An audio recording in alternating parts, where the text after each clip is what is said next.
अस्सलाम वालेकुम दोस्तों। लो जनाब तुसी ब्लैक ब्यूटी ते कदे जनाब वाइट ब्यूटी देखते होने हैं। अज जनाब चेक करो ग्रीन स्पैरो। ठीक है जी, चेक करो माशाल्लाह ग्रीन ही ग्रीन। और कंट्रास्ट जोड़ा है ना वो जनाब बहुत ही ज़बरदस्त किया हुआ है।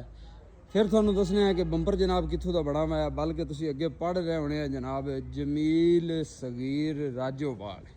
तो जनाब राजोवाल दे बंपर अपनी मिसाल आपने खूबसूरती विच और जिथे भी तुसी खास तौर पर पंजाब दे विच देख सो ना तो ज़्यादा थानू राजोवाल दे बंपर नज़र आ सन। तो राजोवाल का नाम ही मशहूर इन्हां बंपरां दी वजह तो है। बंपर का जिहड़ा कलर है वो जनाब सफ़ेद किया हुआ है, अच्छी डेकोरेशन की हुई है। ग्रीन ट्रैक्टर है जी, ग्रीन ट्रैक्टर प्रोग्राम वजीर आला। इस तो बाद जनाब इनू जड़ियाँ स्टपनियाँ लगी हुई ने वो भी जनाब ग्रीन की हुई ने माशाअल्लाह। कनोपी जी वो भी ग्रीन है, उत्ते मुकम्मल खूबसूरत जी है ना वो झालर लगी हुई है। जे इवें जनाब ट्रैक्टर के पिछे आ जाइए तो इन्हों की इंडस्ट्री की जमील सगीर इंडस्ट्री की पिछे बनी हुई है हिच। तो हिच जनाब पीले कलर के विच बनी हुई है। ये भी सबज दे नाल पीले का कंट्रास्ट बहुत ही ज़बरदस्त है।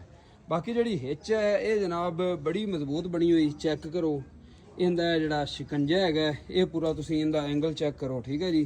फिर यह ट्यूब के उत्ते जोड़ा कड़ा आ रही है ये इनू होर भी मजबूत कर देंदा है। ठीक है जी। तो जोड़ा इन्ना यह विच सिस्टम ला दिता है ना भी मतलब है इनका जोड़ा है इनू कहते हैं। बाकी जोड़ा जनाब हाइड्रालिक का योक है उन्होंने भी जनाब इन्हें पीला कर दिता है तो बड़ी खूबसूरती बना दी है। तो जनाब ये माशाल्लाह काफ़ी बड़ी इन्हों की ज़रूरी इंडस्ट्री है। असी जदों आए हैं ना तो इन्हों के कोल समान हाले बहुत घट भी है, पर फिर भी इन्ना घट नहीं है। घटो घट 6 कनालों थानू समान ही समान ज़रूरी औजार ही खिलरे नज़र आएंगे। फिर इन्होंने जनाब अलग अलग एक पोर्शन बनाया हुआ है, कमरे बनाए हुए कि इनके ट्राली तैयार होनी तो इनके ट्राली ही तैयार होनी है। उनके बंपर तैयार होने तो बंपर ही तैयार होने ने। इधर जनाब शैलर तैयार होना है तो शैलर तैयार होना है। ये जनाब हिच्चां का कमरा है तो ये हिच्चां ही बननियां ने। ठीक है जी। अगे फिर रूटावेटर तो डिस्कां वगैरह सब कुछ तैयार करते हैं। तो बाकी इंशाल्लाह लॉन्ग वीडियो के थानू काफ़ी सारी होर भी मालूमात देवांगे। अगर कोई दोस्त जनाब इस तरह का बंपर पूरे पाकिस्तान में किधरे भी मंगवाना चाहता खरीद